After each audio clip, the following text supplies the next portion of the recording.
Donc ce soir dans l'actu, en bref, on ne parlera pas des PFAS dans l'agriculture, des bouts des usines chargés en déchets toxiques, dont les PFAS forcément, qui contaminent les productions, légumes, fruits, etc. Le scandale de contamination des terres agricoles éclate après la loi interdisant les PFAS dans certains produits.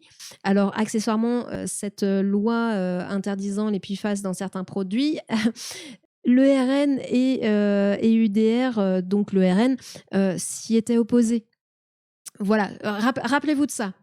Ensuite, on ne parlera pas de la bombe sanitaire, oui, encore une autre, du cadmium et de l'absence de réglementation par rapport au cadmium et aux quantités de cadmium présentes dans la terre et dans les aliments, et qui n'a pas voté cette loi ou a remis en cause la réglementation qui devait être passée au Parlement.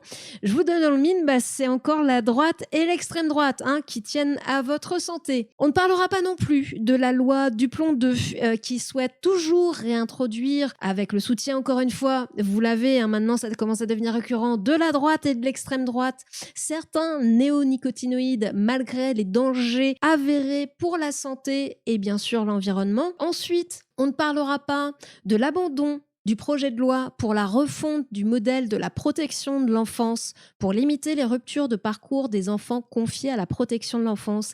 Et oui, c'était une promesse du quinquennat et finalement, les enfants à la protection de l'enfance, vous savez ce que le gouvernement, à quel point vous êtes important pour eux. Et enfin, nous ne parlerons pas non plus du non-examen du projet de loi sur les violences faites aux enfants en milieu scolaire, travail né à la suite du travail de la commission Betaram, qui était une loi de consensus et multipartisane. Pour cette remise en question et donc non-étude de cette loi, on remerciera chaleureusement Gabriel Attal pour son abstention pour des raisons purement politico-politiciennes et encore une fois l'opposition de la droite et de l'extrême droite pour qui, vous commencez à le comprendre, votre santé et vos enfants sont vraiment importants.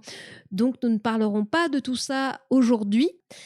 Je pense qu'on fait bien de ne pas en parler quand même.